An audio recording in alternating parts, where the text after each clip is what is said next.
we have an American president that nobody is listening to. Would you believe the most dangerous man in the world is a doddering grifter who's constantly slurping through his ill-fitting dentures? That's right, Joe Biden. And we've got the quotes to prove it. Hey, everybody, I'm Steve Green with Bill Whittle and Scott Ott, and this is Right Angle, brought to you by the members of BillWhittle.com. And before we get to today's dangerous topic, do me a quick favor. Hit that notification button, that 5-star button, that like button, or if you're on one of those weird video hosting services that nobody's ever heard of and it's googly eyes, hit the googly eyes. Whatever it is, every little bit helps us, and that helps you continue to see this great stuff. All right, gentlemen. Wow. What a weekend the alleged president of the United States had. It started early on Friday, and it went through the entire weekend with White House staff, the Secretary of State, just trying to walk back pretty much everything he said while he was over in Europe, allegedly trying to calm things down in Poland. Scott, let's start with you. Oh, boy. So while Joe Biden was speaking to men and women of the 82nd Airborne Division who got deployed to Poland because of the Ukraine war, Biden told them, "You're going to see when you're there," meaning Ukraine. "You're going to see when you're there, and some of you have been there." What? You're going to see women, young people standing in the middle in front. Okay, I can only quote this so much before I lose track, because clearly Joe Biden doesn't know what he's saying here. You're going to see women, young people standing in the middle in front of a damn tank, just saying, "I'm not leaving, I'm holding my ground." Scott, did you know we were going to deploy the 82nd Airborne to fight in Ukraine? I'm pretty sure the 82nd Airborne didn't know that. And if that is, I mean, there's several levels of this, and none of them are good. One is that there's a guy who just kind of lost his moorings in the middle of a speech, who also happens to be the commander-in-chief of the most powerful military force the world has ever seen. That's bad enough there. Number two is the possibility that he has been discussing something in private consultations with leaders in the Pentagon and his defense secretary, and he accidentally blurted it out in a publicly recorded session. Nothing good about that. And this is, it's being portrayed in the media as this kind of series of gaffes, and the White House is backpedaling and trying to walk things back. But this isn't gaffes. This isn't like some goofy mistake that somebody made. These have serious implications for people's lives. If the leader of Russia begins to believe that the 82nd Airborne is in the midst of a deployment or about to be deployed into this situation, that changes everything. The facts on the ground have been completely altered by that, and it requires a response or a preparation for a response on the part of Vladimir Putin. And so this is serious stuff, and they should not allow, and I say they, I mean, he's the president of the United States, but whoever is giving him counsel should say, "Mr. President, you can't stand up and say a single word that you don't read off a teleprompter. You cannot wing this. You cannot be, good old Joe telling stories in front of the media or in front of the army guys or something. You need to be precise in your words, because your words carry weight and could save or risk lives." Well, normally the president's words carry weight. I'm not so sure if that's necessarily true anymore. I'd also add, I can't remember who wrote this, Scott, but there was an editorial in the Wall Street Journal on Friday of last week saying that Joe should just not speak in public anymore, or if he does, stick to the teleprompter. Solution. And that's it. You can't even read off the teleprompter very well anymore. Why do you need a president who be able to speak in front of the public? What an outrageous standard to call for. Well, and we talked about this a little bit, Steve, in the backstage episode, but Harris Faulkner on Fox News said something which struck me. She said that what's even worse than what the president did was the mishandling of the situation by the White House communications team, who just didn't seem like they seemed utterly blindsided by it and just didn't seem to know how to handle it. And it reminded me of what I remember reading about President Eisenhower, who made a diligent effort to make sure that the leader of the Soviet Union never really knew exactly what the president of the United States was thinking when it came to the use of nuclear weapons. He wanted the Soviet premier to always think that the president of the United States was a crazy SOB who just might press a button sometime. And in this opportunity, once you have the president of the United States out there, like Biden was, suggesting regime change, suggesting deployment of troops and stuff like that, I think you can clarify that remark, but you should leave it a little open-ended at that point so that the Russian leader really doesn't know. Was this a mistake on Biden's part? Was he serious? Is it possible that there's something going on here that I need to be ready for? And you can use that as a bargaining chip when you sit down with, diplomats sit down with them and say, look, here's the official U.S. policy, and you already knew that. Here's what you just heard President Biden say. Frankly, the president keeps his own counsel and has significant power to deploy and to accomplish kinetic military goals. Yeah, and Eisenhower was such a thorough planner. He had plans, detailed plans on how to put his actual plans together. And one of his plans was to not necessarily let people know what his plans were. Deeply, deeply interesting guy. Great leader, unlike what we have today. Bill, from there, things went from bad to worse. Biden, in a moment of what was later excused as Irish passion, I'm not kidding you, that excuse was trotted out, said, for God's sake, this man, meaning Vladimir Putin, cannot remain in power. So we've now elevated the stakes in Ukraine to regime change in Moscow. You want to tell us a little bit about nuking Sun Tzu's Golden Bridge? Yeah, Sun Tzu, among the many, many wise things he wrote about in The Art of War, he said, always construct a golden bridge for your enemy to retreat over. In other words, it's better to have your enemy retreat and surrender basically, than it is to fight him and take losses and kill some of his guys too. Better for everybody. Get him to surrender, give him an honorable way out, give him the means to back down, and then you win. And what Joe Biden has done is he's just planted a bunch of C4 charges and blown that Golden Bridge right into the sky. He's atomized it.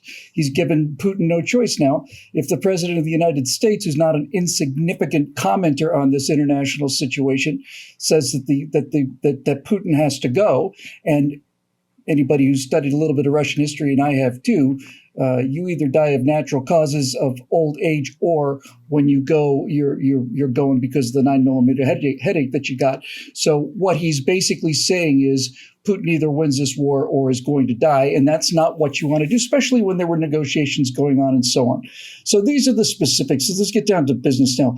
This bullshit is not funny anymore. Okay, it's not funny anymore. It was never funny to me. I kept talking about his cognitive disabilities because exactly situations like this can occur.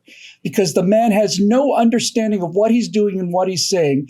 And with all due respect, Scott, to say that the job of the president is to only read what's on the teleprompter is to essentially say, why don't we just elect the teleprompter? And who's writing the stuff on the teleprompter? Because he's not writing it. You cannot do these kind of things as the leader of this country. You can't do it as a leader of any country. And so this is not just embarrassing anymore. This is now very, very, very dangerous. Vladimir Putin he's not crazy, but he is absolutely disconnected from reality as we understand it. This is what happens to dictators when you've been a dictator for 20 years and only hear what people want you to hear. One of the things that we heard about in Ukraine was the alleged report that a Russian tank commander basically committed suicide because he found out that 10% of the tanks that he was responsible for actually functioning, right? So this is the level of fantasy that this entire Russian leadership is operating in.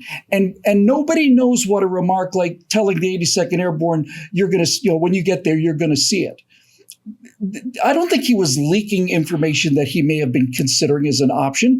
I think he was just, as you said, Scott, and as you said, Steve, he's just, he's just old man shaking fist at cloud, right? And we cannot afford this anymore.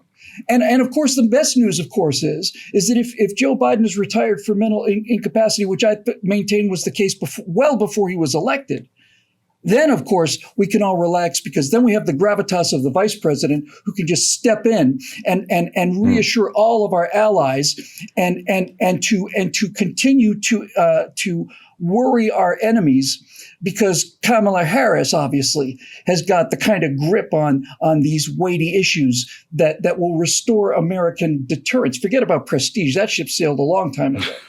You cannot have the president of the United States be unable to ad lib. If you were telling me that the only way to deal with the president of the United States is to make sure that he never says anything that's not on a teleprompter, then that is not a president of the United States.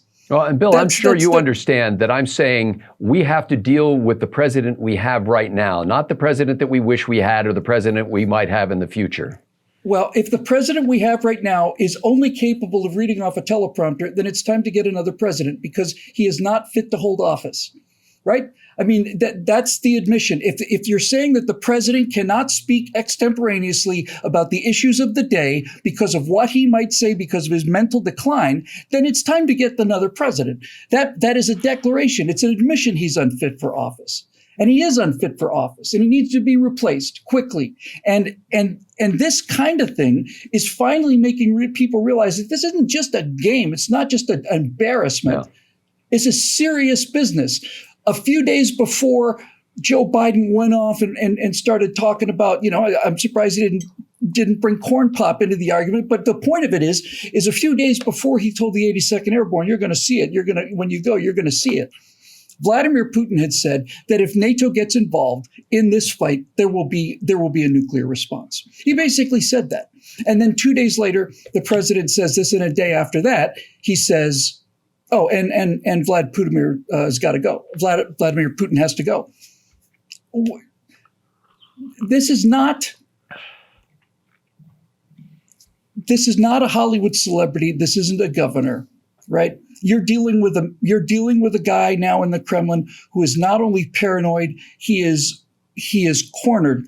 And Putin himself, talking about his childhood, talked about the time when he was growing up in a poor, in a crummy little Soviet flat, and he had to go into a room and there was a rat in there. He had to get the rat out of the room, and the rat was in a corner. And he said, all I learned from that is you don't ever corner a rat, right? Well, now you've got a guy who's on a hair trigger anyway. And these things, let's not forget, by the way, that just before this thing happened, Biden said, well, if Russia were to go into Ukraine and as long as it was just a limited border incursion, then we probably wouldn't respond to that. So at what point do you stop absolving him of the responsibility for this? He didn't launch the invasion. It's Putin's invasion. He is the one that has the moral onus on his shoulders. But the job of the United States, at least as I remember it, was to prevent these kind of things, to use the power and the prestige and the $600 billion we spent a year for the last lifetime to do something to prevent these kind of things. And when the president is not only not preventing them, but accelerating them, you got a real problem. Yeah, we do indeed. In fact, things got arguably even worse from there, believe it or not. President-ish Biden was asked what would happen if Vladimir Putin were to use chemical weapons in Ukraine. And again, Ukraine is not our fight. I don't mind giving them Javelin missiles and Stinger missiles. This is not our fight. Nevertheless, Biden said we would respond if he uses it. All right, folks, I got to get a little detailed here. There are three kinds of weapons of mass destruction: biological weapons, chemical weapons, and nuclear weapons. Now, since the U.S. does not possess biological or chemical weapons and hasn't for decades, it has been for, I think, 50 years, the explicit and public policy of the United States that if weapons of mass destruction were used against us, we would respond with the only kind of weapon of mass destruction that we have, and that's nukes. And so Biden is out there rattling his nuclear saber on the world stage, talking about what's going on in Ukraine. Now, the good news is Russia and Ukraine are sitting down for more peace talks. So apparently, this brings us to the bad news. Despite all the threats and saber rattling and regime change, apparently no one in Russia or anywhere else is taking Biden seriously anymore. And we have an American president that nobody is listening to at a time when major warfare has broken out in Europe for the first time since 1945, with a global supply chain crisis and a looming global food shortage coming up because we can't get any fertilizer out of Russia and we can't get any grain out of Russia or Ukraine, and things are breaking down all over the place. But at least nobody takes Joe Biden seriously. That's your right angle on that, brought to you by the members of BillWhittle.com. Just a quick reminder, folks, content like this needs sponsors like you. So if you've been watching these for free, go to BillWhittle.com, make a one-time donation, or heck, become a member. We'd love to have you on board. Thanks for watching, and we'll see you next time.